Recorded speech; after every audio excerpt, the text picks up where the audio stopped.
I think we're actually burying the lead.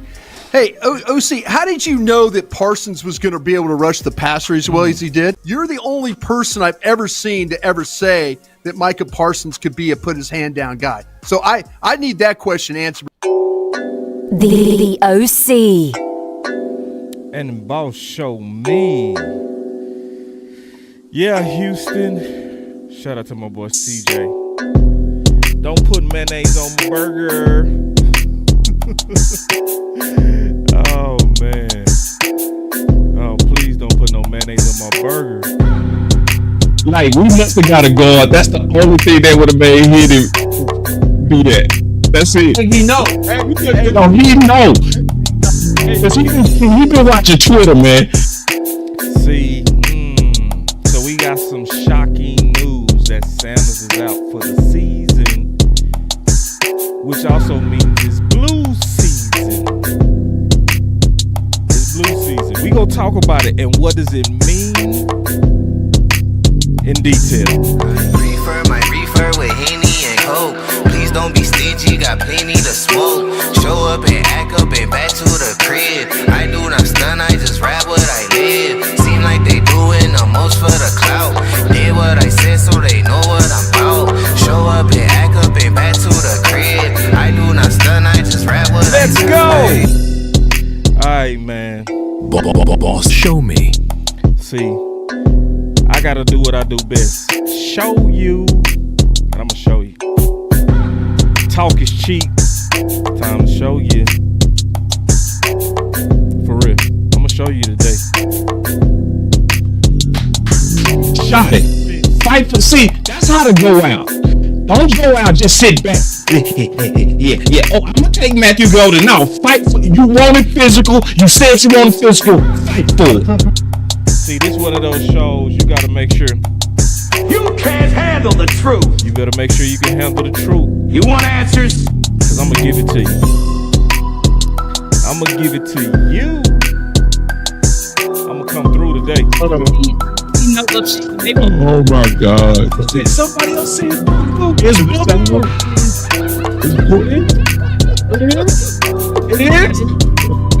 It's Boss Cowboy Sports. Where your voice matters. Where your voice.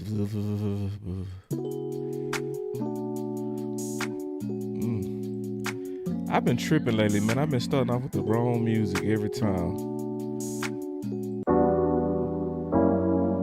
I gotta get these buttons right. It's all good. Today's stream is brought to you by Sleep Out. Go for a Hail Mary on your sleeper picks. And win up to 100 times your money. Use promo code BCS and Sleeper will 100% match your first deposit up to $100 instantly. Welcome, man. Your boy Boss Cowboy coming to you on a Friday. I see the people in the building. I see my boy George Booney in the building. I see my boy Kelvin, my boy Church Blink, JV. Yeah, Common Sense. So, we got to talk about this, and, you know, I'm going to talk about this like only I can. And I'm going to be the person that tell the truth, you know. Now, this is the good news, though. I'm going to give you the good news first. The good news first is that this is working for our good. This is actually working out perfect. This is also perfect timing. Like literally everything so far is, because me and Lou was talking about this, and it was like, man, you know, the running back discussion can get kind of like, because it's so many different sides of this, right? But with the news of Sanders, that truly fully opens up the door for us to see what we need to see. It's putting pressure on us now to see blue. Okay. Because a lot of fans really want to see blue. And I understand because there's a lot of excitement about the raw athleticism of blue. And I feel you, Troy. See, Troy, me and you on the same page. My boy Troy see, that man ain't hurt, bro. I said the same thing today. I said the exact same thing today, man. This has a kind of, it has a smell to it. It has a smell of bastard versus son. Now, Troy, you own it. I see the pattern too. This smell just, because I was saying this today on the space. I was on Nick's space. And I said, what kind of ankle injury is for the season? Like, did you break your bone? This has a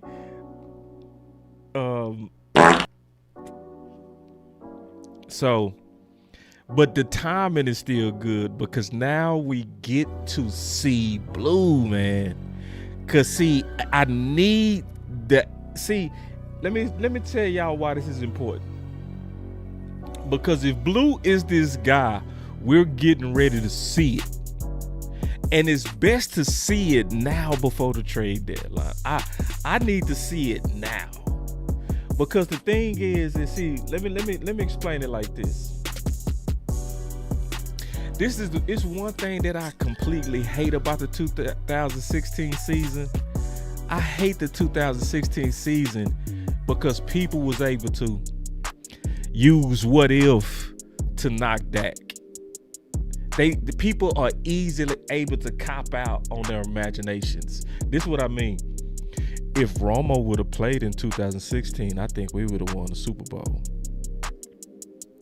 See, it's easy to just imagine that. You know what I mean? Because it's always a way. What's up, True Vibes? It's always a way to kind of knock Dak with the what ifs. So it's when a lot of people talking about blue, it's what if he get in there and he just amazing, right? It's like, well, let's see now. You know what I mean? Let's see now, cause it's time to know. But see, I'm gonna give y'all some real good information. This is perfect. See, my boy West Coast sometimes say some things that be way over a lot of people's head. See, West Coast be saying some metaphorical things. My boy say, man, God is a Cowboy fan. Now, I know that's gonna offend some people. He's being metaphorical. Basically, he says like, man, we be getting lucky. But he right. Like, his metaphor means we get lucky a lot. Like, have you noticed that the injuries are working for our good? Have you noticed that since Malik Hooker got injured that we stopped getting bummed? Have you noticed since we had a concussion with Sanborn, it forced us to have to properly put K9 as the mic and force him into really being a true green dot instead of having like how Eberflus was saying today, multiple people communicating. It's like the injury forced you into a good place. Same thing with Sanders. We are literally now getting ready to see what we go ahead and need to see. So if Blue is that guy, we can go ahead and just rock with it. Right? Because obviously I've been making noise because see, I'm going to be frank. I'm going to tell everybody. I don't think Blue is that guy for us. At least not this year. Now, do I want to be wrong? Absolutely. But I never bought into what everybody bought into. What a lot of people bought into. Because I look at film too. I do. And I look at film in depth. I do. And I know there's multiple type of backs. Right? That's why you have backs that you call lightning, change of pace. You have them gadgets, and you got power. You got different types. So I always saw him as a gadget back. But most people trying to imagine him as a full-fledged RB2 that can carry the load, and I never saw that. And so this also gives us a chance to just get it out the way, so it's perfect. That's great news. But I started off the show saying this, and I got this from my boy CJ. Please don't put no mayonnaise on my burger. And so why do I have Blue here and Schottenheimer? The reason why I have Blue and Schottenheimer here is because I'm certain that most of us are not truly paying attention to Shotty.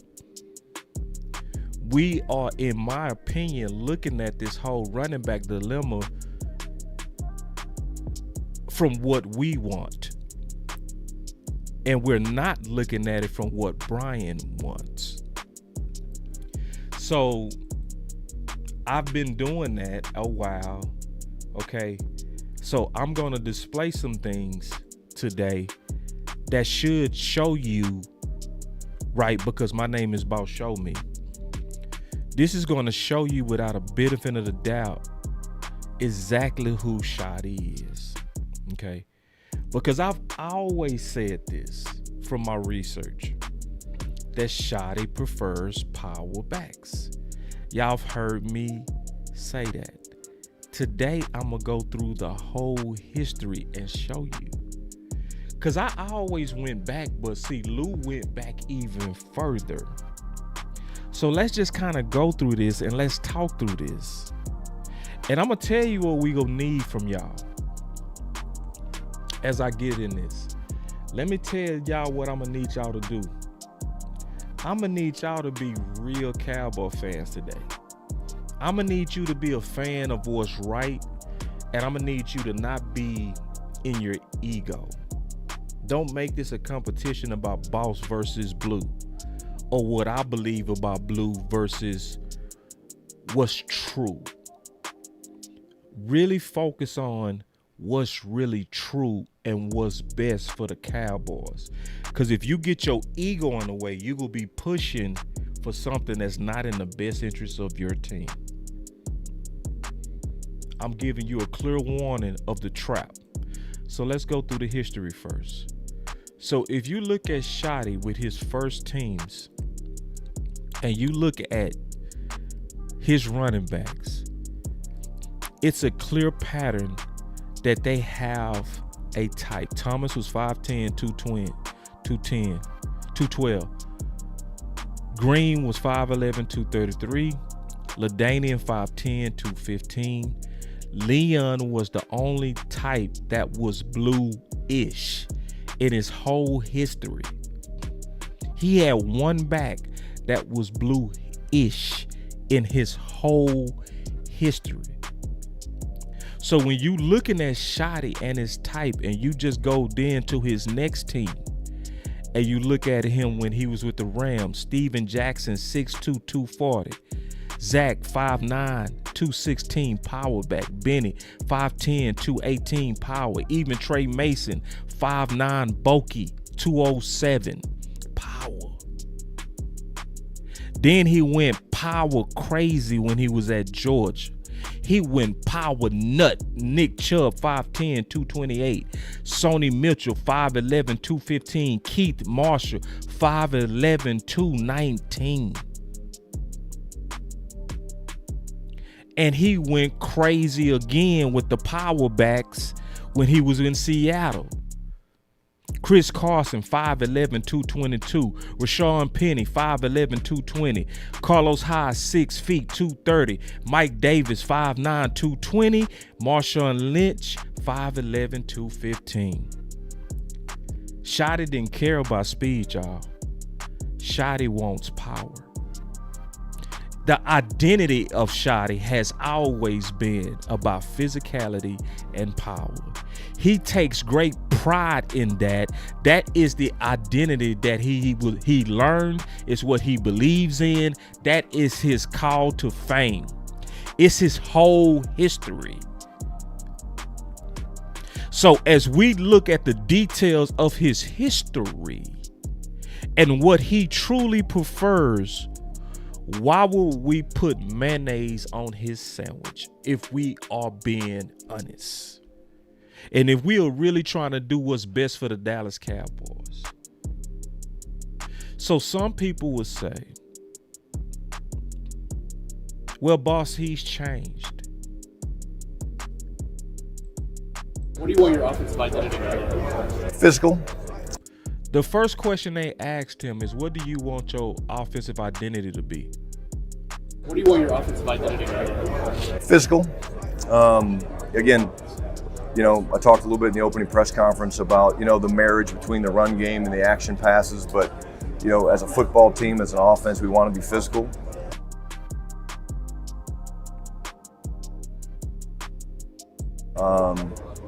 My MO has always been to run the football.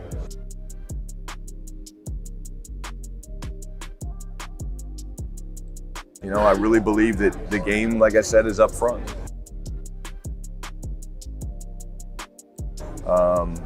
Led the league twice as a coordinator, proud of that.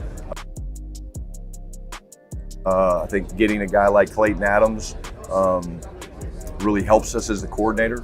His knowledge, I've been tracking him for a couple years now. He's an incredible mind when it comes to not just the run game, but just how to attack defenses and how to get favorable leverage and things like that. But physical is the first thing that kind of jumps out at me. Physical is the first thing that jumps out at me.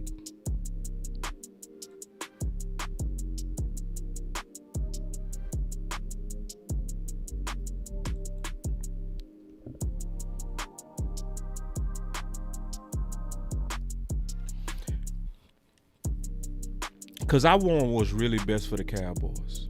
I do. And sometimes it's hard to do what I do because sometimes what I'm going to say is going to go against what most people want. But what I'm really focused on doing is I'm trying to educate Cowboy Nation where they can really see, and I'm showing you. That's why I went through the work to really document his history with my boy Lou, right? So where you can see it, I want you to be able to put eyes on these guys. I want you to be able to look at their bodies, not just their weight. I want you to be able to look at them and see he has a type. He clearly has a type. He has a style. So wherever you hear Shotty always talks about the physicality.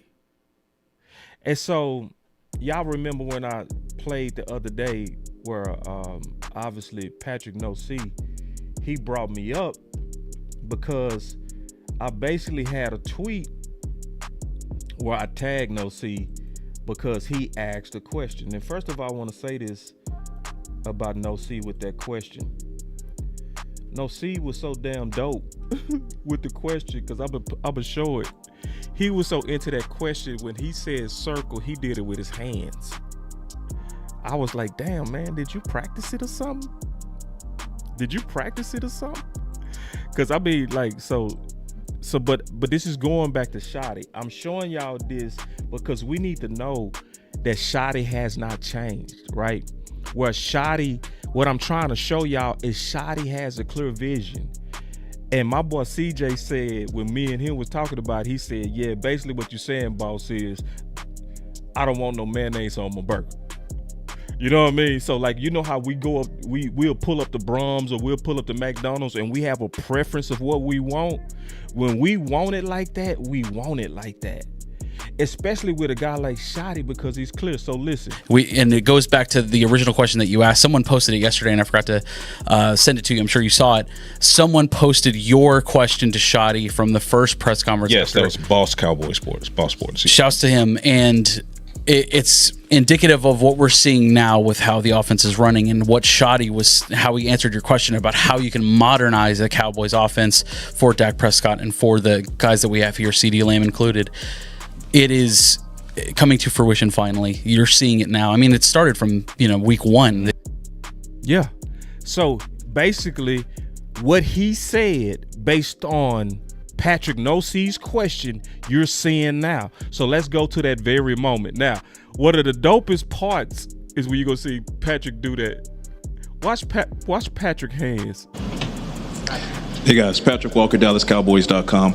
2 questions. The first I'll lead to Shoddy, kind of circling back to... Man, that boy put the circle motion with his hands. Boy, y'all got... Look at Patrick, don't see. Hey guys, Patrick Walker, DallasCowboys.com. Watch 2 this. questions. The first I'll lead to Shoddy, kind of circling back to... Damn! Say, boy, listen. Ain't nobody beat Patrick talking with his hands. That boy hit the circle motion on that ass. That boy hit the circle motion. I said, shit. Hey guys, Patrick Walker, DallasCowboys.com. 2 questions. The first I'll lead to Shoddy, kind of circling back to what Jerry and Steven both said as far as freshening things up, looking for a change. From a head coach perspective, that's going to key in on the offense. Generally speaking, how do you look to move forward as far as modernizing the offense? You talk about solving for the quarterback. What does that look like under a Schottenheimer era? Yeah, again, I go back to my days with Pete. I think if you go back and you look at some of the things we did in Seattle, obviously the starting point for me would be things that our players do well. You're always going to start with that. If your system's not flexible enough to do what your players do well, then you're probably in the wrong business. But I'm a big believer in cut splits. I'm a big believer in shifts. That's basically when all the receivers are bunched up. And motions to distort things. Which he's doing. We're going to do a great job of marrying our runs and our passes and pass, and pass. He's doing all of that. Everything he's saying, he's doing. Make those look the same. I'm proud to say that 2 different times in my career as a coordinator, we led the league in rushing. Which he's doing. Pass, and pass. Everything he's saying, he's doing. And they go hand in hand. The running game and the action passing game go hand in hand. Check, and check. But I would say there's a tempo element that we're excited to mix in, that our players have all shown an affinity for. And let me expand on that a little bit. Why do players like tempo? Well, they like tempo because it allows them to play free. You guys have heard some of the play calls. Dak could rattle off 4 or 5 of them right now. They're pretty long. So when you go fast and you're playing on the ball, these guys, it's a little bit more like pickup basketball, and those would probably be the biggest things that I would say from an offensive standpoint. So let me ask you a question. And that's why they highlighted it on the show. That's why they brought that up, because I was saying all the thing I said in that tweet is, did he lie? I played this, and that's all I said. I said, based on Patrick's question, did he lie? That's why they brought it up on the show. And it goes back to the original question that you asked. Someone posted it yesterday, and I forgot to send it to you. I'm sure you saw it. Someone posted your question to Shoddy from the first press conference. Yes, that was BossCowboySports. Boss Sports. And I said in that, did he lie? Did he lie? The reason why that question is important, because that shows you that Brian is a person of clear vision. And that if he telling you that I don't like mayonnaise on my burger,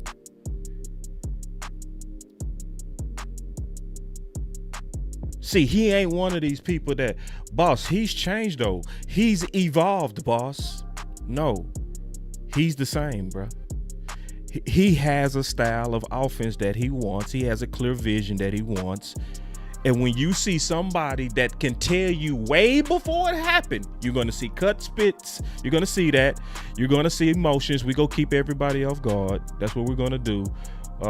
We're going to see multiple. Like when he's telling you everything and he's doing literally everything to the T, why would we believe now that he's changed his physicality style? See, that's why I said you can't come into today's show with your ego, and you can't come in here with your what you want to see and what you want. And again, this is the same mistake we made in the offseason when we was trying to force weapons on him at 12. The reason why I was pushing for Booker at 12 versus a weapon at 12 is because I was actually listening to my head coach. My head coach kept saying over and over that you win these games in the trenches. And that's why I was saying we also needed some shoes. And when I was saying shoes, I was saying we needed that one tick. Now, everybody was saying on both of those things that, boss, you're crazy. Boss, you're crazy. Why would we get a guard? Why would we do that? Ain't no way Schottenheimer is going to get a guard. Ain't no way we're going to get a one tech. Boss, why are you asking for that? We're not going to do that. We haven't gotten a one tech in 30 years. Why the fuck are you asking for that? Because I actually listen. And if I'm actually listening and I'm looking and I know his pattern and I've researched it and I know his style and I listen to him and I know he wants to be physical, don't put mayonnaise on my burger. So let me tell you what I sense that's happening. Because I'm going to tell you the truth. That's why when I say when you come in here, make sure you can handle the truth, bro. You can't handle the truth. I think this is some politics. It's the politics of front office versus coaches. This occasionally happens where you have dueling visions. It happens. It happened with the Washington Redskins when they was named the Redskins and RG3 was the quarterback. And usually you can see a sign of dissension when you see extra picks that might not make sense. What do I mean? It came out later, but everybody scratched their head when RG3 was drafted and then Cousins was drafted in the same draft. Everybody looked at that like, wait, you just got a quarterback number 2 overall and you still got a quarterback? Why? Because it was a divide, and it later came out it was a divide. What was the divide? Front office wanted RG3, the coaches wanted Cousins, who eventually won out. Cousins. Then it caused a political dilemma. Who ended up not liking Cousins? The front office of the Redskins, because it became a power dilemma. So it's the same thing, in my opinion, happened with Blue. Just keeping it real, y'all. Listen, if you come here, bro, I'm gonna tell you the truth, bro. You can't handle the truth. You want answers? So they get Blue, and then they turn around in the same draft and get Maffa.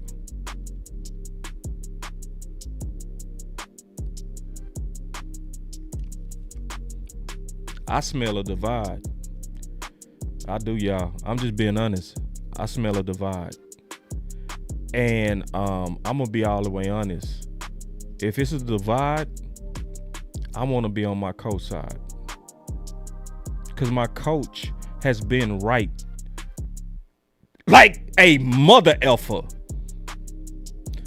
My coach has been Nostradamus. My coach came in and said everything that he was going to do and doing it. I think it would be kind of unwise for me to go against a formula that he wants. And see, our front office has a history of doing that. Don't forget that our front office has a habit of doing that, where they will have a qualified coach and sometimes and occasionally they'll step in and override them. Boss, they don't do that. They don't do that. Yes, they do that. See, let's not forget that Dan Quinn took this defense from the bottom to the top. Now we're here. He took us from the bottom of the top and now we're here.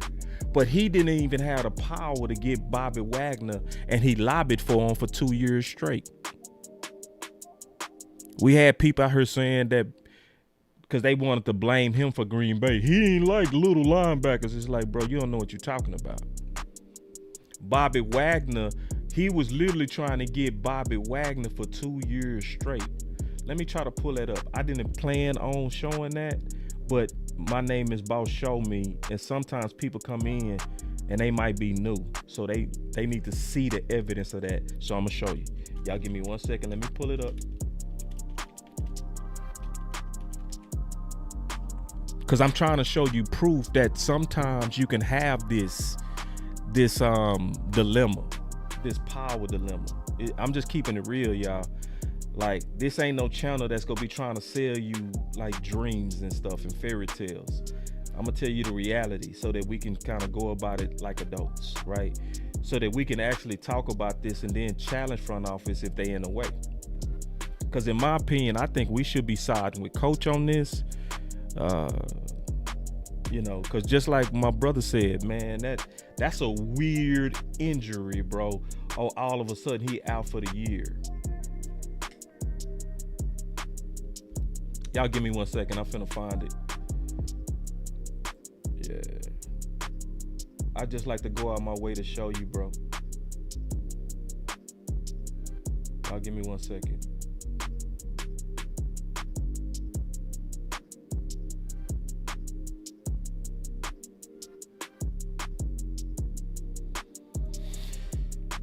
I think that's it. Hold on. No, I found a B-roll. Hold on.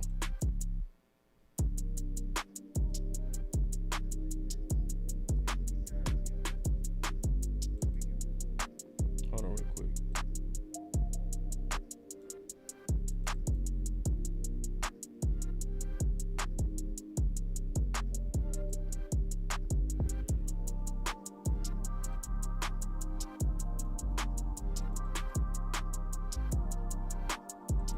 Man, I'm sorry for this awkward silence, man. It's just, you know,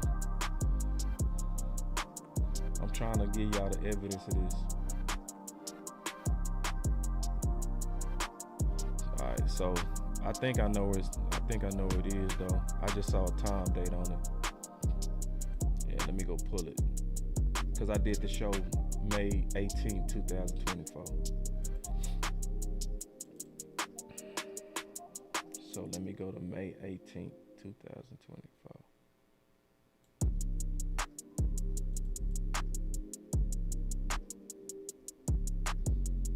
All right. Of course I found it for y'all because I love y'all. Y'all my people, man. Y'all bosses. So bosses need evidence. Bosses don't just take people's word for it. And you're back with Dan Quinn. He's your DC in Seattle. 2013, y'all won a Super Bowl together. Why the Commanders? How big of going there was him? And what is it about his coaching, his leadership that makes you want to play with him again? You know, I think the biggest thing for me is, like, I've always been on the West Coast. So coming to the East Coast, you want to come and kind of have and be around, you know, some familiar faces. And so, you know, obviously I had you know, a ton of respect from him from afar. We actually tried to make it happen a couple times. It just didn't work out structurally from a contract perspective, but we finally got it right. You know, I think, you know, him as a person, him as a leader has always been amazing. I think a big thing too was being able to be coached by Coach Norton again. He's like my favorite coach of all time, and so being able to be back in the room with him again is great too. So DQ did try to get you to go to the Cowboys. This is correct. Why? And it didn't work out. Why? It didn't work out. You got to ask the Cowboys there. Yeah. Yeah. So wait. Dan Quinn did try to get you. Dan Quinn, he did, didn't he? Oh, nah. It was people out here saying that, no, Dan Quinn was an idiot and that he only liked little linebackers when actually he liked the best linebackers. He was actually pushing for it. But what I'm trying to show you is this is not the first time that a coach that was a proven coach was basically saying, I don't like mayonnaise on my sandwich, and they gave him the mayonnaise ass sandwich anyway.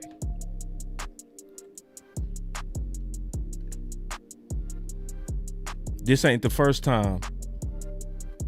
So that's why we gotta be able to discern the true tea leaves of what's going on. Cause then you will have that situation all over again where you have a coach that proved himself. Dan Quinn turned the defense overnight. The way that Dan Quinn turned that defense supposed to take 2 to 3 years, he did it in one draft and one free agency. Turned the whole defense from the bottom to the top. So when somebody did that and then did it consecutively, shouldn't you listen to them? Shouldn't you trust them? When somebody is clearly as clear as Shotty is, shouldn't he be able to ask for his burger the way that he want to cook it?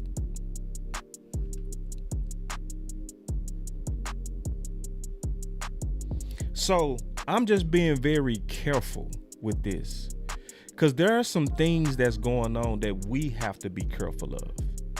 We have to be careful that we are not lobbying against our coach. What if lobbying for Blue is lobbying against Brian Schottenheimer?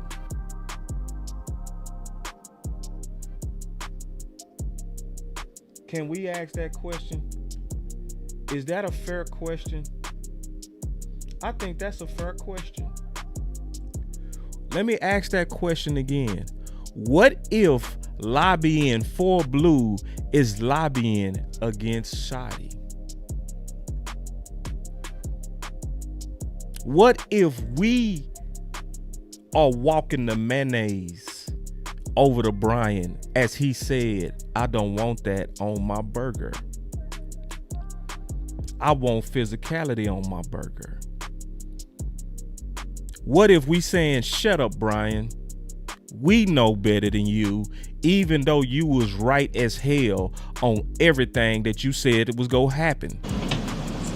Hey guys, Patrick Walker, DallasCowboys.com. 2 questions. The first I'll lead to Shotty, kind of circling back to what Jerry and Steven both said as far as freshening things up, looking for a change. From a head coach perspective, that's going to key in on the offense. Generally speaking, how do you look to move forward as far as modernizing the offense? You talk about solving for the quarterback. What does that look like under a Schottenheimer era? Yeah, again, I go back to my days with Pete. I think if you go back and you look at some of the things we did in Seattle, obviously the starting point for me would be things that our players do well. You're always going to start with that. If your system's not flexible enough to do what your players do well, then you're probably in the wrong business. But I'm a big believer in cut splits. I'm a big believer in shifts and motions to distort things. We're going to do a great job of marrying our runs and our passes and make those look the same. I'm proud to say that 2 different times in my career as a coordinator, we led the league in rushing. And they go hand in hand. The running game and the action passing game go hand in hand. But I would say there's a tempo element that we're excited to mix in, that our players have all shown an affinity for. And let me expand on that a little bit. Why do players like tempo? Well, they like tempo because it allows them to play free. You guys have heard some of the play calls. Dak could rattle off 4 or 5 of them right now. They're pretty long. So when you go fast and you're playing on the ball, these guys, it's a little bit more like pickup basketball, you know. And those would probably be the biggest things that I would say from an offensive standpoint. And I just asked one question. I had one question on my tweet. Did he lie? On any of that, did he lie? And one of the OGs said, no, boss, he ain't lie. My boy Okoye. Look. And this is why I always respect Okoye, man. He keeps it real. He kept it real. He said, boss, nah, he ain't lie, boss. And he said, you inspired this one. In other words, when I posted that video, my big brother Okoye went and researched everything that he said in that video and showed on his video that he kept his promise. Look at this. Did Brian keep his word? And see, that's the beauty of our community, bro, is you got dudes like Okoye that would go comb through it and show you by the film that Brian is literally doing everything that he said. So if you can trust him that he did everything that he said, Why can't we trust him when he said this? What do you want your offensive identity to be? Physical. Why can't we trust that? So if we see he didn't lie one time, when he say what he want his identity to be, why we don't trust that? What do you want your offensive identity to be? Physical. So why we don't trust him now? So why we go put mayonnaise on his burger? This man said, and he told you clearly what type of burger he like. He's showing you historically what type of burger he like. God damn, he even said what type of burger he like. Damn, did he? When you identified, and your guys identified Javonte Williams, the guy you want to go after, what were you looking for? Because his physical style, did he remind Clayton of kind of James Carter and how he did things in Arizona? What was it about Javonte that stood out for you guys? Yeah, I think it was number one, the physical play style. Man, can I just cut the stream? Do I need to say anything else, bro? Like, do I need to say anything else, bro? Like shit. Like, listen, this is why I changed my name to Boss Show Me, bro. Cause I'm gonna show you. Do you want to hear it again? Let's listen to it. Oh, let me turn off the music. I don't want no distractions. When you identified, and your guys identified Javonte Williams, the guy you want to go after, what were you looking for? Because his physical style, did he remind Clayton of kind of James Carter and how he did things in Arizona? What was it about Javonte that stood out for you guys? Yeah, I think it was number one, the physical play style. Certainly jumps off the film. What do you want your offensive identity to be? Physical.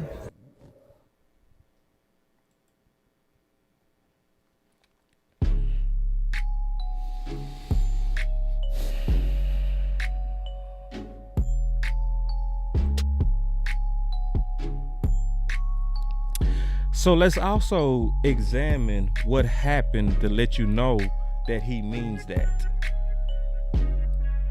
And literally shout out to my brother Okoye, bro, because Okoye went nuclear, bro. Look, he went nuclear showing and proving that he kept his word, bro.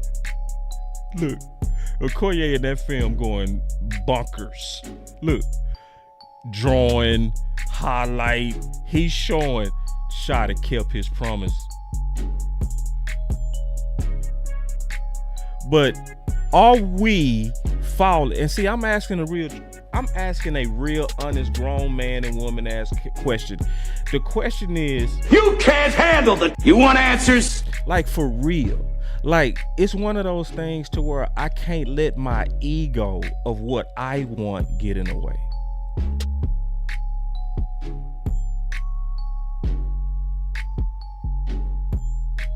Is that saying Blue a bad player? No. No. I think we just kind of I think we should limit our vision of what we should want from Blue. In my opinion, let me say what we should want from Blue. I don't think we should want Blue to be RB2, to be all the way honest. I think what we should want from Blue, we will want Blue to take the snaps away from Turpin and CD Lamb. That's what we want. Instead of CD Lamb them getting the minimum touches where we're looking for explosion, we do it with Blue. Instead of using Turpin on jet sweeps and stuff like that, we do it with Blue. To me, that's the balanced way to want to really use Blue. If I'm being balanced on how to get the best out of Blue, but also how to make sure that we're giving Brian ketchup instead of mayonnaise, because he likes ketchup on his burger. He like boys who bring that red. He like boys who bring punishment. Boys who are actually running the ball, and he ain't really as concerned with speed. He's more concerned with physicality and punishment. Hence, he don't give a damn about all them dudes who can hit their head on the goalpost. No, he's trying to nick you to death. He trying to give you death by 1,000 cuts. He ain't really going for the home run. the quickness and the one-cut ability to make people miss. If there's one knock on Javonte, you'd say that, hey, he doesn't maybe have the long speed. Look how he said long speed. He ain't got the long speed. He don't care about that shit. He let the one knock on him. And I showed people before. I said this is not the first time that he didn't just. Cause see, when they were talking about Matthew Golden, they were talking about speed. He was like, psh. He was like, I don't care about that. That's why Micah Irvin went off on them dudes today, because we was fast. He's like, bro, Micah Irvin didn't have to be fast. Micah Irvin won. Yeah. But again, it was really cool for him to have his longest run of his career yesterday. It was a hell of a run. Defensive end closed, and he was unblocked. And he has the strength to pull through that, and then the pad level. But no, we never really compared him to anybody. He's his own player, but I will say, and I think I've said this before, I am not surprised by how well he's playing. Man, let me come back to that. Ooh, that boy say, I can say I'm not surprised. Well, why are you not surprised? Let me change the vibe, bro, because I'm trying to really bring this home to where anybody should be able to, because I told y'all when I do content, I do it like an attorney, bro. Like, I'm going to build the case. That's what I'm going to do. But let's examine this and let's talk about this, okay? What player was bubble wrapped? What player did he say in preseason, no, I don't want you touching him?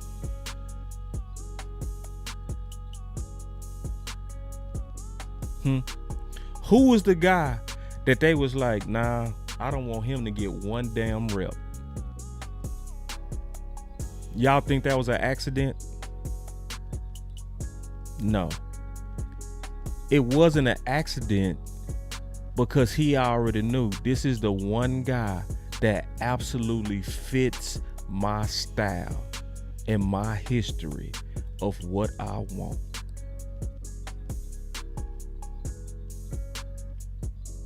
That guy fit my history. That guy fits me.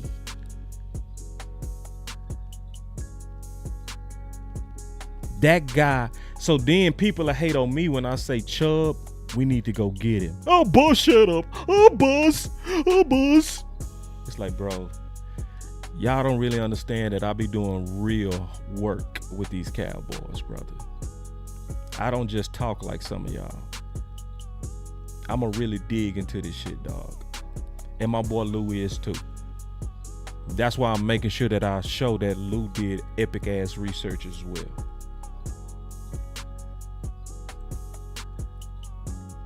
So now it should make sense. Why did we bubble wrap him? Because he is truly the one guy that fit. And so then we got some clout chasers out here that's over here treating me and Lou and others like we playing with that RB1 campaign. And we always been clear that us wanting another RB1 or RB1 that could push Williams was not a knock to Williams. We've always been clear on that.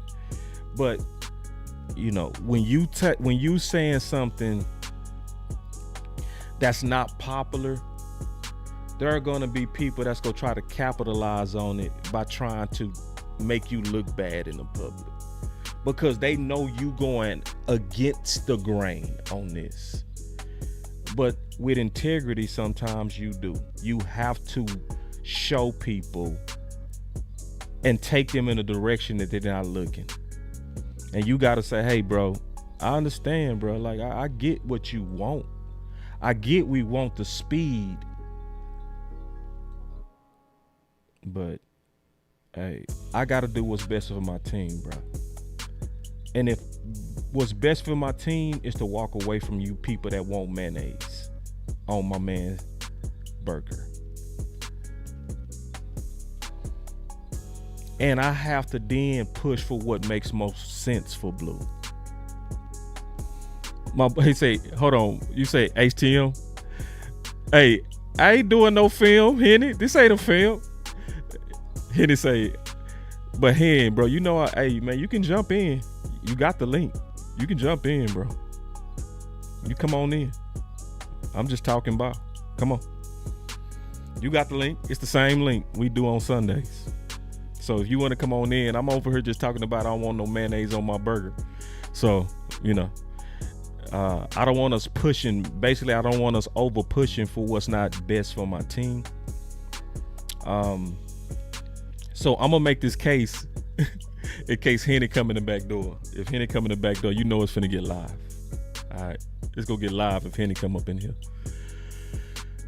So I'm gonna make another case to y'all that you gotta make sure that you ready. You want answers? You gotta make sure you ready, because I'm gonna make a whole nother case that some of y'all might not be wanting to hear. But I'm gonna make a whole nother case. And it's against the grain. In my honest to God opinion, bro, if I'm really looking out for my coach, I would rather see Phil Maffa and Hunter Lukey running the ball.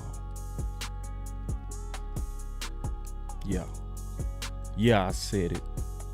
Yes, I said it. I ain't holding back on it. I'm sticking with what I believe is best for my coach, just like I did with Booker.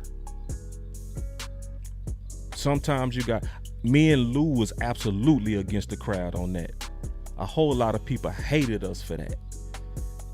But sometimes you got to say, hey, bro, I'd rather take bullets for my squad.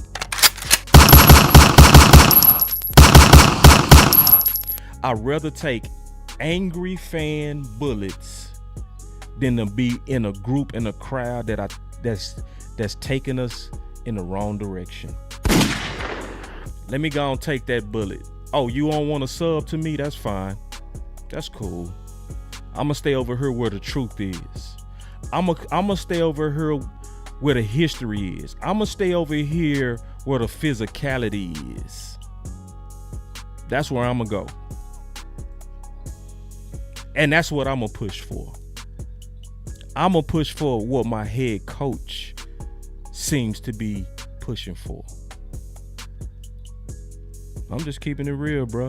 And if some of y'all don't like it, hey, man, I ain't trying to insult you. I ain't trying to offend you. I'm trying to do what's best for my team. I don't want no mayonnaise on my burger, brother. Because my coach don't want mayonnaise on his burger. So let me show y'all this real quick, and then I'm gonna wait for my boy Hen, because I think he finna come in. Just making a case, you know, getting ready to close the case.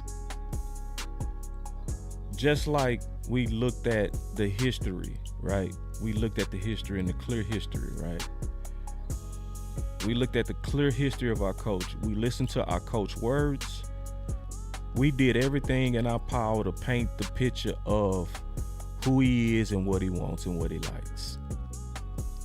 We even going as far as doing film breakdowns, right? In-depth film breakdowns. Well, my stream shut down a couple of times, but I kept pushing through it because I wanted to show the evidence of what I'm looking at and what fits the best. So the reason why I'm making the case for Phil Maffa and Hunter Lukey is because they fit Schotty's physical style and history.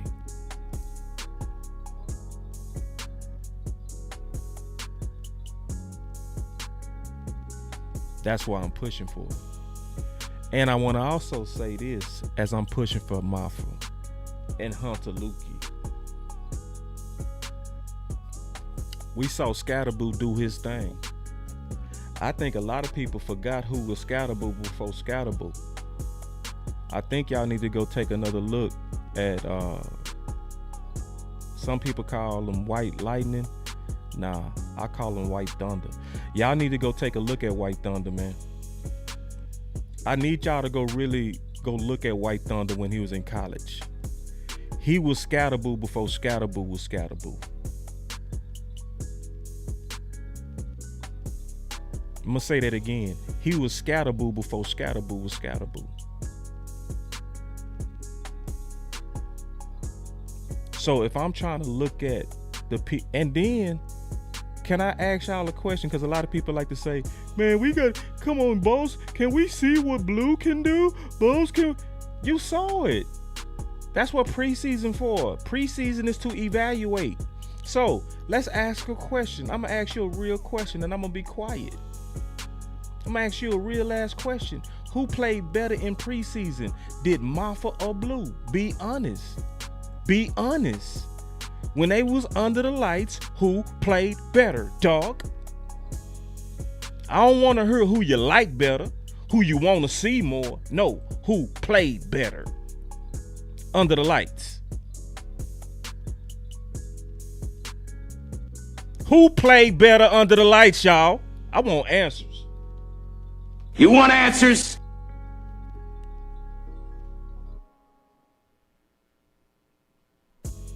I see y'all voting.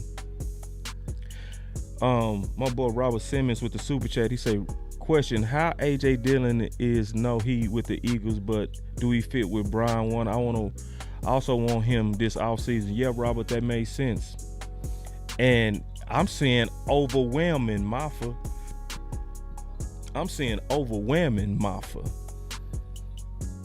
Because see, we all using our eyes. Yep, I Deuce, and Maffa all play better than Blue. I hear you. I think I just heard you come in the back door here. You did. What's up with you, cuz? Man, what's up with it, man? Let me get you up. And we go just talk some ball, bro. I'm glad. I'm about to do best. Hey, man. Hey, my boy be with it. Say, yeah. Was this subject speaking to your spirit or what? Man, I just seen my brother live, fighting a good fight, so I gotta come in and help you box these niggas. Let's get it then. So, I was basically making a case, and I want to get your opinion on it, bro. I was making a case, and it looked like the chat agreed for me too, bro. Like, I know a lot of people pushing for Blue, but with Sanders out, I'm thinking we need to go with the power guys. Real talk, because I was showing the history of Shotty is epically power guys. It's clear as day. You can look at every stop he's been in. He's only had one back in his career that even resembled Blue. So what's your who was that? Well, who was the back that resembled Blue? The only back in it was Leon Washington, 5'8", 192. And Jaydon Blue is 5'9", 196. So the rest of those backs was 215 plus, right? Power guys. They wasn't people that was gonna run away from you, but they was people that was gonna punish you. So I'll say this, man. My concern, because I agree with everything y'all saying. My concern, going forward with the Dallas Cowboys is the wait and see approach that they probably take, man. Because the trade deadline, I want people to remember there is a time and a place for everything, and you cannot make a trade after November the 4th. November the 4th, like 4 p.m., it is over with. So that's under a month from right now. My biggest fear is this: they allow Jaydon Blue to play, but then they also wait till Phil Maffa get off of IR and see what he got. Because people forget, it's not the matter of calling Phil Maffa up. Phil Maffa is hurt. Like, they haven't medically cleared Phil Maffa or opened his practice window. You know what I'm saying? And what concerns me is the Stephen Jones mantra: if you draft him, you got to play him. Yep. That's the shit that scares the hell out of me. Because if you're sitting back here waiting for guys that you drafted to show you something, you ain't got a lot of time for this shit to either work or fail. You know what I mean? So you gonna have to come to a decision right the F now. We being 1,000% with you. So you can sit in your hands if you want to, but I've seen the rumors about the Chiefs, looking at Alvin Kamara. I seen the rumors of Breece Hall being on the trading block. I seen the rumors of all these other running backs that may be available for trade, already being linked to other teams. And if you're sitting here waiting on the emergence of a 5th round pick or the emergence of a 7th round pick, to determine your future, then I don't know what the hell to tell you.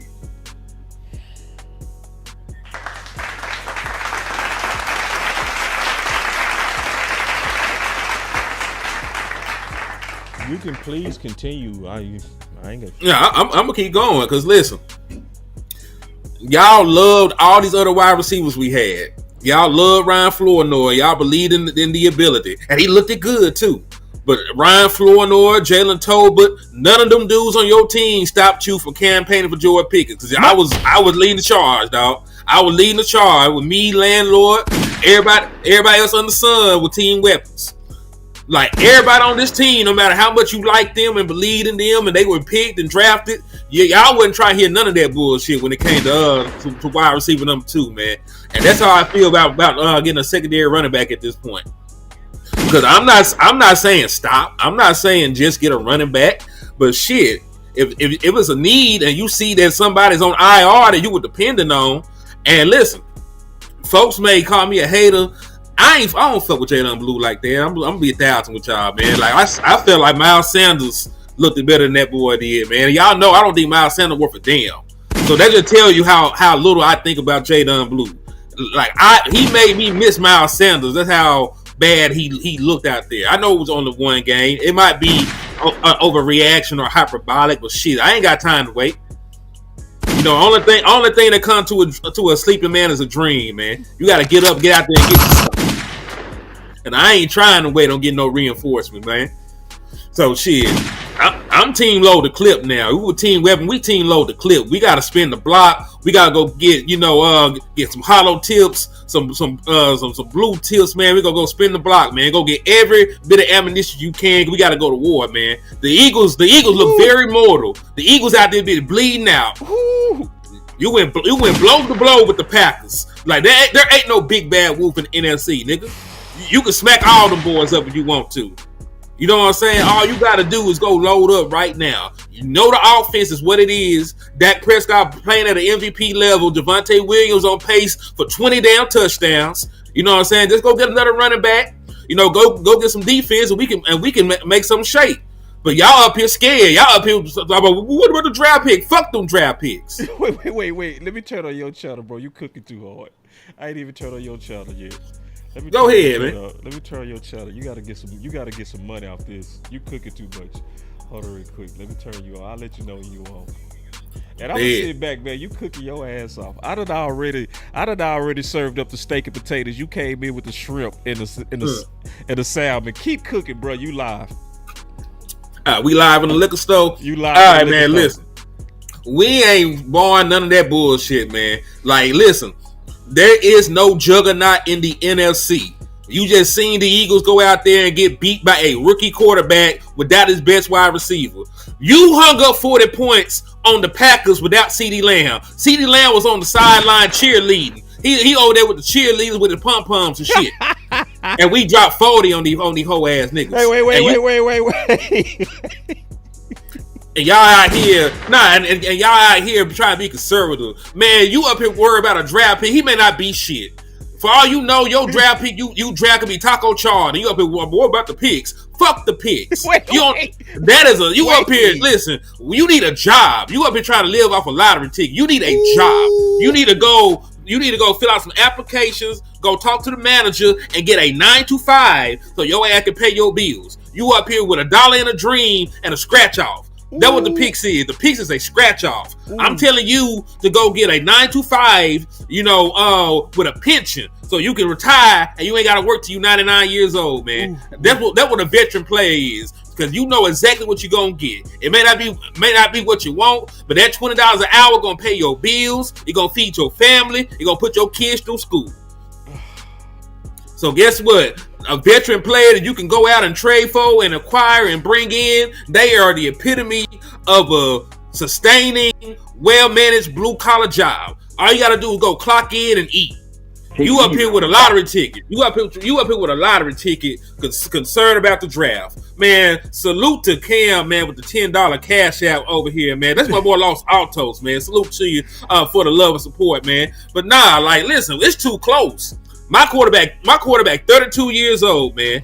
He up here, he just now talking about I might play into my 40s. Well, guess what, Dak? You might not be the same person when you're 40 years old, man. We're going to have to make it shake right now. Because me and Landlord had this conversation, man. I said, man, you know what's crazy? One day, Matt Ryan, league MVP, went to sleep, and he woke up, he was sorry as a motherfucker. There was a day that Cam Newton, league MVP, woke up, and he wasn't shit no more. It was a day Tom Brady woke up, and he couldn't quite get the ball where he wanted to no more. Peyton Manning woke up, and he had a noodle on. You know what I'm saying? Like he was shocked by the time they won that last Super Bowl with Peyton Manning. He had more interceptions than touchdowns. So what I'm trying to tell you, Dak Prescott can go out and beat the Eagles. He can beat the Giants. He can beat the Commanders. The one thing he cannot beat is Father Time. Nobody ever defeated Father Time. So while you still got your quarterback playing at a high MVP level, you need to go out there and load up the clip and take a chance, man. Because listen, the idea of getting into the playoffs with your starting quarterback is so alluring to teams that the Bengals, just knowing that Joe Burrow could come back for the playoffs, went and traded for a whole other quarterback just to try to sneak in. And you up here playing. You up here playing and perpetrating. Go and get you some shit, man. Go get you a running back. Go get you some linebackers, man. Go get you a safety. Do something. Just don't sit here and rest on your laurels, man. And that's the frustrating part. Hey, man, I love Mad Henry, bro. I swear to God I do. Listen, bro, because, oh, man, you killing it. Hey, so, and the key points that I love that you talked about, bro, was first of all is being urgent because of Dak. Number two, you talked about the fact that it's so wide open. Why we being passive? Number three, we are betting on a lottery ticket versus going with a sure thing, a running back that got some experience. It's like we playing with contention. We playing with our food. It's up for grabs, and we over here, let's see what they can do. Why don't we go with what we know somebody can do? Like, you know what I'm saying? Where we get a guy who already been in some wars. Like, why not do that? Like, why do we got to save these guys? Why are we protecting late round picks? Like, why is that so important? It shouldn't be. Because if you can play, you can play. Because guess what? Dak Prescott didn't need protection. Dak Prescott got his opportunity. He ain't never give that job back. He's still out there hooping. Tony Pollard ain't need protection. He got on the field for Ezekiel Elliott. Folks were trying to take Zeke's job when they should have been, pushing for them to be a tandem. You know what I'm saying? Jake Ferguson ain't really need protection. Jake Ferguson got out there, got his opportunity, and he hooped. So guess what? You can be a drafted low-round guy and produce, but I ain't got to hold your spot for you. I ain't got to hold your hand. When I give you opportunity, you just got to take that motherfucker. Hey, bro, let me clap for you, bro. Damn. Man, we need to do more nighttime shows. If you come in like this at night, boy, you coming in mad as hell and ain't told no lies at all. Yeah, nah, the passivity is pissing me off, Henny. I think you dead on, bro. And I think it's too much protecting the blue rut, to be all the way honest with you. And that's why I'm glad you in the brotherhood. That's why I'm glad you in a frat, because we need people that speak bold, bro. That tell the truth. You know what I mean? That's not afraid to say Blue ain't showed us nothing yet. Like, and people keep at, we got to see what he can do. Let's see what he can do, bro. Y'all act like he ain't played. He's played. He has not been better than nobody that's in the running back room, bro. Malik Davis came in off the street and looked better than him. Am I telling you? I was there. I saw him in Frisco. I was just telling landlord, like, man, he broke like a 30-something yard run, then they took him out and then put him back in. We were out there at the training camp in Frisco. We had the longest run on the day, and I didn't see him no more after that. You know what I'm saying? So, like, Malik Davis was hooping. Then he hooped in the preseason. But this the thing. You can Blue can still hoop. If he like that, he'll still hoop if you go get another running back. Because guess what? Ryan Flournoy just went out there, had 100-something yards, led your team, and you still went out got George Pickens. Then, like, George Pickens still on the field, right? When that shit happened. and he got his opportunity. And guess what? Because he hooped when this number got called, you gonna see some more Ryan Flournoy. That's all that Jaydon Blue got to do. Go out there and make a splash play. Break you a 30, 40-yard run. Get you a touchdown or two. Catch a couple passes. And you will be, integrated into the offense. You ain't got to hold this man's hand. You ain't got to baby this man. This is a grown, listen, he's young, but he is a young man. This is a grown, rusty-ass man. You know what I'm saying? This motherfucker, this motherfucker got to put deodorant on. When you was a child, you run around all day. You don't get funky. This is a grown, musty ass boy. You do not have to protect him. He is a man. You know what I'm saying? And listen, if you was a man and you were professional, the work you put in will shine and show true. You know what I'm saying? Like, listen. Y'all say what y'all want about Wes, but Wes be saying some real shit. He said the truth is like a lion. Yeah. Like he said, my nigga said the truth is like a lion. If you set it free, it would defend itself. Ooh. Hey, I swear I said the same thing, man. I said Wes be underrated on some of the stuff he say. For real. I was talking about how he was saying earlier that God is a Cowboy fan. Metaphorically, like we get lucky, bro. Like we low key did get lucky with Sanders' injury, bro. We did, cause now we getting ready to truly see it, so that we can go ahead and go with it or put it to bed. What I fear is that people go keep stalling. It's gonna be that, man, that was just one game, man. That was just his second game, man. That was just his third game, man. Then we gonna be at the trade deadline, and they could be like, hey, man, we gotta believe in him now, bro. We got bitch ass. Nah, bro, we had a chance to upgrade, and y'all kept stalling. Because you were believing in Santa Claus. I mean, let's just see what he can do, bro. Man, what Lou say, man? Man, your mama got you that shit. Your mama got you them cookies, man. Yeah, that ain't no Santa Claus, bro. Nah. And see, bro, you so refreshing, bro. Like, it's so refreshing to hear people talk like men on men affairs. Like, for real. This is grown men affairs, bro. And it's always, in my opinion, been way too much babying, bro. And like I said, the same thing with DeRon Bland. I said DeRon Bland didn't need no help, and he was competing against a dog, Jordan Lewis. Jordan Lewis don't give nobody nothing. If you go watch how that boy been playing over with the Jags, you gonna miss Jordan Lewis. You know what I mean? And Bland was like, who? Jordan who? Man, Bland plays so good, I would crunch your numbers and see how much money we save by moving Jordan Lewis, nigga. Yeah. And then Jordan Lewis shared it because he seen it. He's like, oh, shit. Nah, man, this is, I appreciate you walking in this live, bro. Like, for real. Bro. Because, see, when you saying what you got to say and Blue is a fan favorite, you already know you going to take some shots over this. Some people going to be mad at you. They going to subscribe to you. And you ain't doing nothing but saying what's best for the team. You know what I mean? It's like, nah, bro, I looked into Shotty history. What's your thoughts on us actually really giving White Lightning a chance, or Maffa, to actually run the ball? My only pushback with Maffa is that he ain't healthy. Yeah. You know what I'm saying? Because he don't match the timeline. Because again, the trade deadline is November the 4th. Right.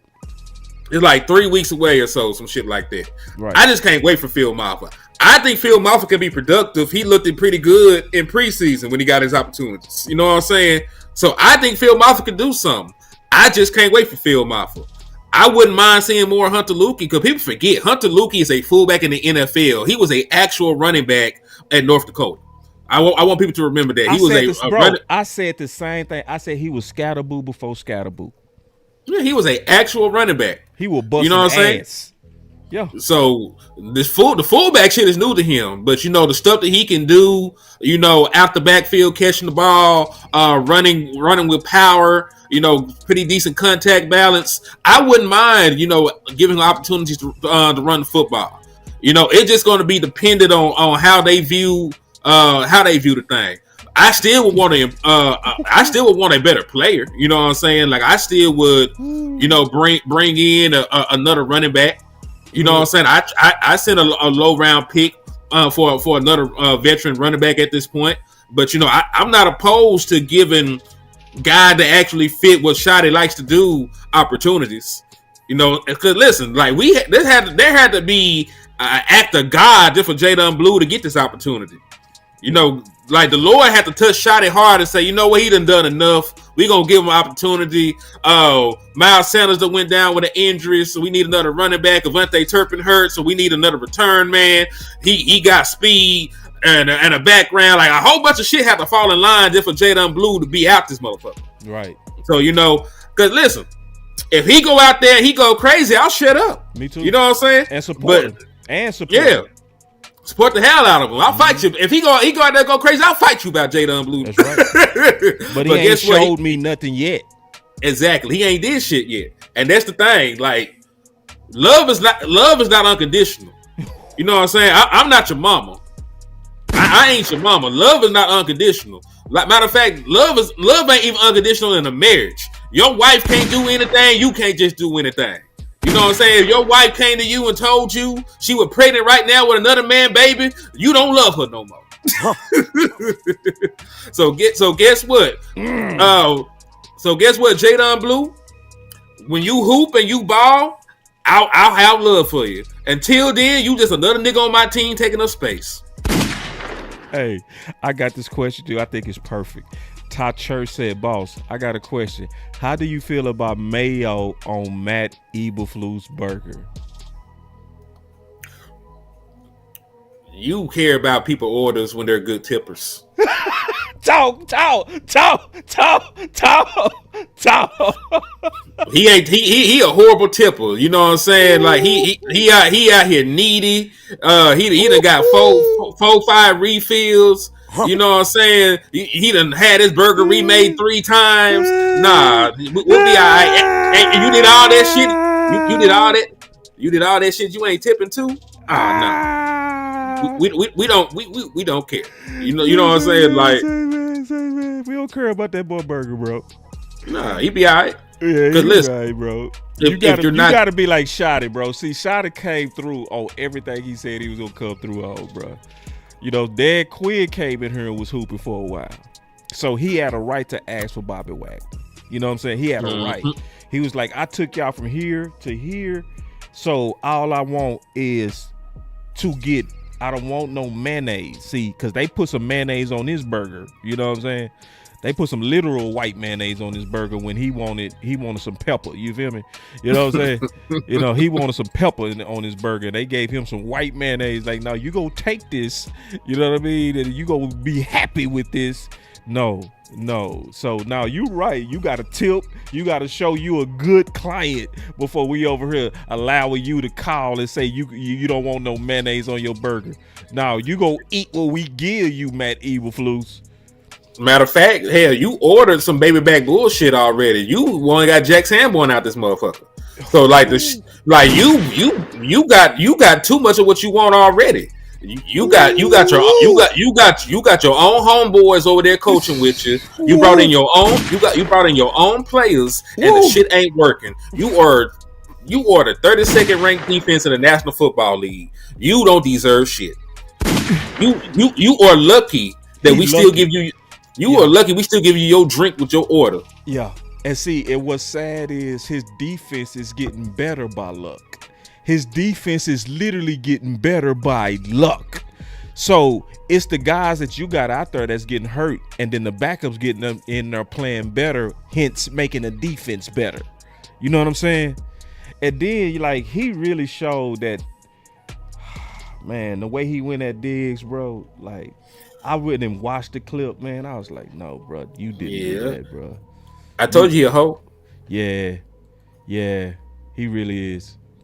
He really is. See, this is what I need the media to ask, bro. I don't think none of them go ask, but somebody needs to ask, who idea was it to hire him? I mean, I can take an educated guess because last time I checked, he has no connections to Brian Schottenheimer, but he does have a connection to the Dallas Cowboys front office. because he was right here underneath Rod Marinelli for several years before he got his opportunity with the Colts as a defensive coordinator. You know what I'm saying? And they always have love for people that used to coach here and go on and do good things around the NFL. You know, they like to hang their hats on that shit. So they spin the block on people that they once knew. You know, that's why they took an opportunity with Zimmer, because he was also a son. He was over here as a defensive coach with Deion Sanders and them at one point. And, you know, that's why they took the same opportunity with Matt Eberflus, because he was already here. He reminded him of Rod Marinelli, and they brought his ass back into the fold. And the shit that he had brought with him has not worked. Right. It just has not worked up to this point. So I get it. And I don't even like giving him the excuse of, oh man, he ain't got Michael Parsons no more. So the fuck what? Mm-hmm. When Michael Parsons got traded, he did not say I'm out. He didn't say, you know what, I'm gonna resign for the position. I can't do this. He said, all right, I got it. We're gonna figure it out. Figure it out. You stayed. You stayed. The working conditions were not bad enough for you to leave. And motherfucker, that was about 6-7 weeks ago. You ain't figured it out yet. Right. You don't get that kind of leeway. You don't get the entire season to have an excuse. You either figure the shit out, or I will find somebody more capable. This is a performance-based job. You have not performed up to par. Matter of fact, you were the worst. And we're being technical. You were the worst nigga at your job in the NFL. There's 31 people better than you right now at the same job that you perform. So, let's go ahead and give our final words, man. You can kick it off. Yeah, man. Fuck them picks.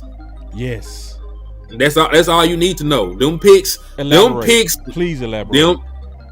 The picks that you use may or may not be good players. You could draft an average player. You could draft a good player. You could draft a bust. And you won't even know until 3-4 years down the line. So guess what? You up here are playing the lottery, and even if you hit the lottery, you might not benefit from the motherfucker from another 4 years. That's right. So guess what? That gonna be 37. Yeah, that gonna be an old man. Dak Prescott is gonna be thinking about retirement. You know, by the time that those picks can actually help you. That's right. I want Dak Prescott to have everything he needs while he can still run. You know, he them 14-yard runs, them 12-yard runs he breaking right now. He probably will not be able to do that in a couple years. Like, this is the last burning embers of the athleticism he used to have, and you finna let all that shit go to waste.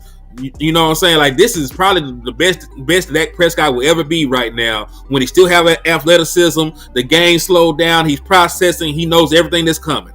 Like, this is it. This is where the physical ability finally matches, you know, the mental capability. Yep. But he always been a decent athlete, but now the athleticism matches the quarterback processing and the decision making. Right. So while we're in this window, you need to do everything in your power to get players in that can help Dak Prescott right the fuck now. Right. And really, it don't even have to be another wide. It don't even have to be another wide receiver. It could be another back. It can be another offensive lineman. It can be pieces of the defense, so he ain't got to score 40 points every time he get on the field. But what you got to do is make Dak Prescott's job easier, because he should not have to put on his Superman cape to beat the Carolina Panthers. He should not have to put on his Superman cape, you know, to beat the New York Jets. He should not have to put on his Superman cape to, you know, to beat the raggedy ass. Who else? Sorry, Philly. Like, they sorry as hell. He shouldn't have to put his cape on to beat no sorry ass teams on losing streaks and shit. He should be able to go out that mug, throw the ball 20 times. You should be able to run the ball, get some stops, get the fuck out of there. Like, real talk. So make your quarterback life easier so you can compete right now. The NFC some hoes. The Packers have showed you they ain't really like that. Philly done showed you they ain't really like that. They done fucked around, lost to the Giants. You know, so they done fucked around, lost their last 2 games. Now I think about it. To 2 teams, they ain't got no winning records, by the way. So I'm just saying, man, like, the NFC is wide open like they mama legs. Ooh. That's my final word. Man, hey, So me and him, we gonna be back on a watch party Sunday. I do believe we got the dopest watch party on the planet out of all 32 teams, bro. Real talk. You ain't gonna never have a group as dope as the group that we be having on Sundays, bro. It's super entertaining, bro. Trust me, bro. It is no boring. And y'all already know we're here in the house. Hey, but I will say, first of all, appreciate you for coming through. Second, you came in hot, boy. Hold on. Let me hit. I gotta hit a button. Let me see if I still got my button. I think I do. No, not that one. Yoga fire. Yeah, that boy. That boy came in, man, burning it up. Ooh wee. Nah, I really enjoyed it. So I'm gonna probably go live tomorrow again, bro. Cause I know we said we was gonna do some film. I'm down. Yeah, cause see, I'm hunting for these running backs. So I done already did a running back film session, and we can do running back, we can do defensive end, the key positions. Before you go, what would you say are the moves that we need to make before you go? I'll give you names. Dallas Cowboys, should be targeting Alvin Kamara. Yep. They should be targeting Bradley Chubb. Yep. They should be targeting Max Crosby because there was a rumor going around that people have already called about his availability. And that's the thing. Even if they tell you no, you make the motherfuckers tell you no. You don't go around in life not knowing. You know what I'm saying? You don't go around in life, not even trying. You see the pretty girl, you ask to take her out, man. She can say yay, she can say no, she can say yes. You know what I'm saying? But at least because at least you know at that point. You know what I'm saying? At least you know. You ain't got to walk around with regret about what could have been. Right. So make the calls, man. Make the calls. You might catch their GM while they drunk one day. They might give them to you for a 7th-round pick or some bullshit, and then he get fired the next day. You never know what folks going through, man. Just make the call. Love it, hit it, man. Hey, tell everybody where they can find you, bro. Yeah, man, it's your boy Henny DeMoore reporting live from the liquor store, man. You can find me at HTM Sports on YouTube, HTM Sports on X, and it's Henny DeMoore on Facebook, man. So thank y'all, boss. Always a pleasure, and I appreciate you letting me come on and talk my shit, man. Yeah, and we go rock tomorrow. Hey, we ain't doing nothing. Let's rock already. Cause see, man, this is one thing I know about you. You go put in that good work. You see how my boy Henny said, I got names. See, when boys be like, man, we need to get defense. I said, no. I've been combing through. I got names for you. I'm talking about what the streets talking about, real trade conversations. Bro, you the best, bro. You and Lou, y'all be killing it, bro. Like real talk, man. Really appreciate you, my dog. Indeed, my brother. Y'all make sure y'all follow him, bro. He is one of the best in the game. I stand on that, for real. I stand on that. All right, my G. All right, man. I'm holla at you. So let me give my final words real quick, man. I don't mean to land this plane slow, but I got to land this plane on a topic we came in with, which was it's blue season. So the thing that I would want to see, though, like every one of us hoping for this. We hoping that blue coming in and just do something that's phenomenal, that make it hard even on Shotty, right? If we praying for what we really want to see, we want to see blue come in and just be so phenomenal that it makes even Brian change his long physical philosophy. That's what we want. But at the same time, if he don't, we got to be honest and say, bro, we know what he likes. He likes ketchup. When he goes to the restaurant and he orders his burger, he gonna say, hey, I want a burger, medium, hold the mayonnaise with ketchup. Excuse me, sir? Yes, I've been coming here a while. I like my burger medium and hold the mayo. I don't want no mayonnaise on my burger. And where we have to be honest, after we watch Blue play, we gotta say, is he mayonnaise or is he ketchup? This is where we all have to put the Cowboys over our individual preferences of what we want to see. Schotty has been way too consistent on what he likes and what he wants. For us to pretend like we don't know that he likes physicality. We know it. So let's stop acting like we don't know it.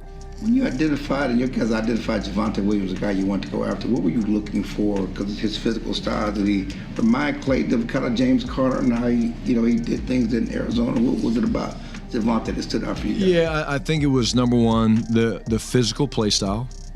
Certainly jumps off the film. The quickness and the one-cut ability. Physical. Again, I talked a little bit in the opening press conference about, the marriage between the run game and the action passes. But, as a football team, as an offense, we want to be physical. My MO has always been to run the football. I really believe that the game, like I said, is up front. Led the league twice as a coordinator. Proud of that. I think getting a guy like Clayton Adams really helps us as the coordinator. His knowledge, I've been tracking him for couple years now. He's an incredible mind when it comes to not just the run game, but just how to attack defenses and how to get favorable leverage and things like that. But physical is the first thing that kind of jumps out at me.